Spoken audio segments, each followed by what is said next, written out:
Finally इंतजार खत्म हुआ। काफी दिनों से रिक्वेस्ट आ रही थी सर आईएक्स पर वीडियो बनाएं कि कंपनी क्या करती है, कैसी कंपनी है, लेना चाहिए या नहीं लेना चाहिए, लोगों को डुबा दिया है तो क्या है कहानी।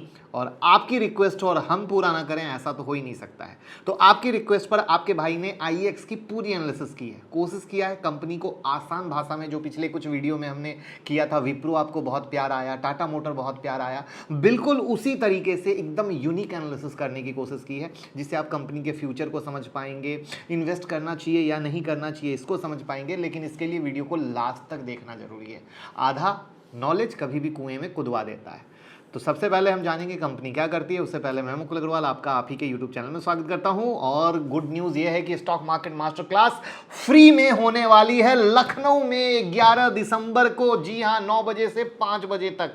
ये भाई की तरफ से एक छोटा सा गिफ्ट है। और मैं ही नहीं, इंडिया के बड़े बड़े दिग्गज आपको आ रहे हैं लखनऊ सिखाने के लिए, आपके प्यार को देखते हुए। तो मैं भी बहुत सारी चीज़ें सिखाने वाला हूँ, वो दिग्गज लोग भी बहुत प्यारी सी चीज़ें सिखाने वाले हैं। तो गूगल फॉर्म कमेंट में भी पिन है, डिस्क्रिप्शन में भी है, फटाफट भर लीजिए। लिमिटेड सीट है, क्योंकि लिमिटेड सीट है तो लखनऊ आने की टिकट भी बुक कर लीजिए।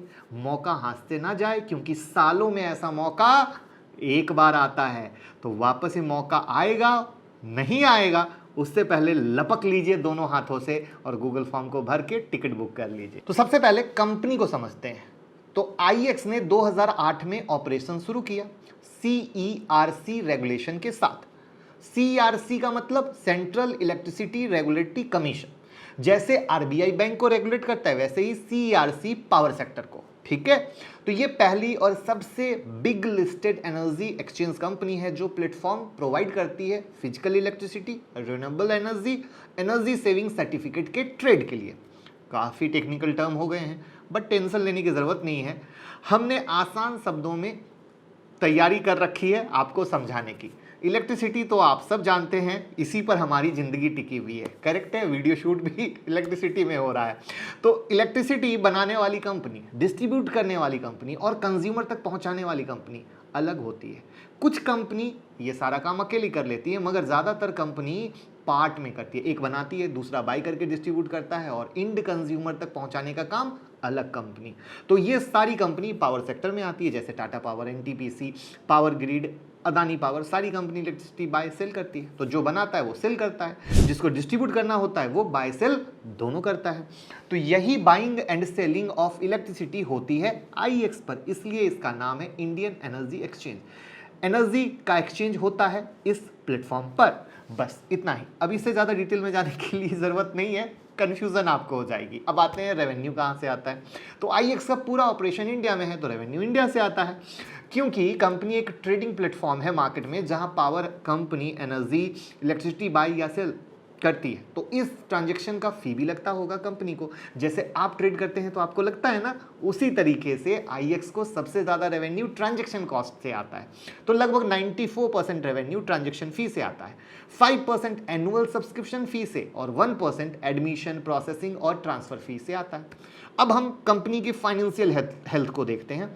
तो इसमें हम लास्ट चार क्वार्टर भी देखेंगे और लास्ट 4 ईयर के डेटा को भी देखेंगे, तब पूरी picture short term long term दोनों देख पाएंगे।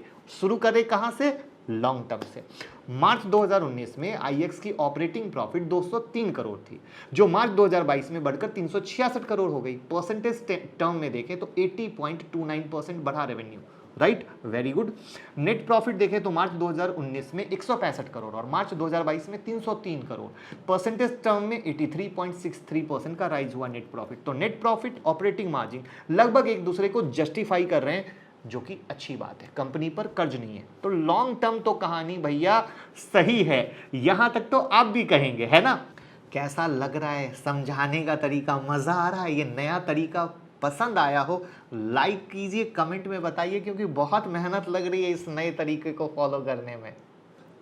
लेकिन शेयर की प्राइस की बात करें तो इतने बड़े मार्केट शेयर वाले शेयर को अच्छा रिटर्न देना चाहिए, बट हुआ क्या? उल्टा। पिछले 12 महीने में आईएक्स ने हमारे रिटेल भाइयों को निराश कर दिया। 262 से 140 पर ट्रेड कर रहा है, लगभग 46% तक गिर गया। ऑल टाइम हाई से लगभग 56% तक की गिरावट हुई आईएक्स में। मोनोपोली बिजनेस है, एनुअल परफॉर्मेंस है, फिर भी कंडीशन क्यों? तो दोस्त यही चीज जो है ना, एक एक चीज को जब समझते हैं तब पिक्चर निकलती है। तो चिंता ना करें, सब समझाऊंगा लास्ट तक। अब देखते हैं पिछले 4 क्वार्टर से क्या चल रहा है। तो दिसंबर 2021 में कंपनी का ऑपरेटिंग प्रॉफिट था 98 करोड़ और सितंबर 2022 में ये घटकर 79 करोड़ हो गया। तो लगभग 19.38% का फॉल हुआ, मतलब क्वार्टरली प्रॉफिट डाउन ट्रेंड में है। नेट प्रॉफिट भी दिसंबर 2021 से सितंबर 2022 तक 80 करोड़ से 70 करोड़ तक आ गया। तो लगभग 12.5% का फॉल आया नेट प्रॉफिट में। तो फिर से नेट ऑपरेटिंग प्रॉफिट ज्यादा गिरा, नेट प्रॉफिट कम गिरा। ऐसा क्यों? इसकी वजह है कंपनी की अदर इनकम। दिसंबर 2021 में कंपनी ने अदर इनकम में 12 करोड़ शो किया, वही सितंबर 2022 में कंपनी ने 19 करोड़ अदर इनकम शो किया। तो परसेंटेज वाइज देखें तो 58.33% का राइज हुआ अदर इनकम में। इंटरेस्टिंग बात यह है कि कंपनी ने लास्ट क्वार्टर यानी कि जून 2022 में 98 करोड़ की सेल शो की थी और सितंबर 2022 में 95 करोड़ की सेल शो की थी। तो 3 करोड़ का फॉल। इसी के साथ कंपनी ने जून 2022 में अदर इनकम 15 करोड़ शो किया था और सितंबर 2022 में अदर इनकम 18.57 करोड़ शो किया। तो क्या ये बस एक इत्तेफाक थी कि 3 करोड़ सेल डाउन हुआ है और अदर 3 करोड़ अदर इनकम बढ़ गया है? आपको क्या लगता है कमेंट बॉक्स में बताएं, क्योंकि यही सब चीज़ें बहुत इंपॉर्टेंट होती हैं। मतलब फॉल का वजह तो लगभग समझ में आ रहा है कि कंपनी का क्वार्टरली परफॉर्मेंस डाउन ट्रेंड में होने की वजह से इन्वेस्टर पैनिक कर रहे हैं और शेयर सेल हो रहा है। तो मतलब पहली वजह इसका वीक क्वार्टरली परफॉर्मेंस है। अब एक और वजह से जो ध्यान देने की ज़रूरत है कि अब तक हम जानते हैं कि आईएक्स अकेली एनर्जी ट्रेडिंग प्लेटफॉर्म है, मगर ऐसा नहीं है। आईएक्स अकेली लिस्टेड एनर्जी ट्रेडिंग प्लेटफॉर्म है इंडिया में, बट इंडिया में एनर्जी ट्रेडिंग 2 प्लेटफॉर्म है। एक तो अपना आईएक्स और दूसरा PXIL, power exchange India limited. इन दोनों प्लेटफॉर्म पर इलेक्ट्रिसिटी एनर्जी की ट्रेड होती है, मगर जैसे हमारा NSE और BSE में हम लोग NSE पर ज़्यादा ट्रेड करते हैं, उसी तरीके से एनर्जी मार्केट में सबसे ज़्यादा आईएक्स पे होता है। तो जिन कंपनियों को इलेक्ट्रिसिटी या एनर्जी बाई करना होता है आईएक्स के प्लेटफॉर्म पे जाते हैं, क्योंकि वहां सेलर ज़्यादा होते हैं, लिक्विडिटी ज़्यादा होती है। सेम कंडीशन सेलर के लिए भी, सेलर को भी आईएक्स पे अच्छे बायर मिलते हैं और इसी वजह से आईएक्स अपनी मार्केट शेयर को एंजॉय कर रहा है, राइट। अब CERC 2021 में एक मार्केट कपलिंग इंट्रोड्यूस किया गया, ये आपको जानना जरूरी है। हमारी बुक लॉन्च हो चुकी है, अगर आपने अभी तक नहीं पढ़ा है तो डिस्क्रिप्शन में लिंक है, फटाफट ऑर्डर कीजिए, एक लाइफ चेंजिंग बुक हो सकती है। और टेलीग्राम और ट्विटर से जुड़ने के लिए लिंक डिस्क्रिप्शन में है। बहुत सारे फर्जी टेलीग्राम चल रहे हैं जहां मेरे नाम से क्रिप्टो की एडवाइस और टिप्स की एडवाइस दी जा रही है। प्लीज़ वो टेलीग्राम मेरे नहीं है, लिंक डिस्क्रिप्शन में, सिर्फ उससे जुड़िए। टेलीग्राम में जुड़ेंगे, स्टॉक मार्केट की ब्रेकिंग न्यूज़, चार्ट, बहुत सारे लाइव ट्रेड आपको वहाँ पर मिलते हैं, जिसका फ़ायदा ले सकते हैं, डिस्क्रिप्शन में है। और डीमेट और ट्रेडिंग अकाउंट का अगर आप हमारे साथ ओपन करते हैं तो स्पेशल टेलीग्राम में ऐड कर दिया जाएगा, लिंक डिस्क्रिप्शन में है। इसको टेक्निकल में नहीं जाना है, इसको समझने के जैसे पहले आईएक्स पे बायर को सही सेलर मिलते थे और सेलर को सही बायर, तो ये इसलिए होता था क्योंकि जो बायर आईएक्स पे थे वो सिर्फ उन्हीं सेलर को सेल करते थे तो जो आईएक्स पे थे। मगर मार्केट कपलिंग आने के बाद बायर और सेलर आईएक्स या PXIL किसी पे भी ट्रांजैक्शन कर सकते हैं। मतलब ये हुआ कि आईएक्स की मार्केट शेयर छिन गई है, मगर यहाँ भी आईएक्स के पास कुछ प्लस पॉइंट है। जैसे आईएक्स जिन जिन एनर्जी प्रोडक्ट की ट्रेडिंग करवाती है वो PXIL नहीं करवाती है। मतलब आईएक्स के पास ज़्यादा प्रोडक्ट सर्विस है PXIL के मुकाबले।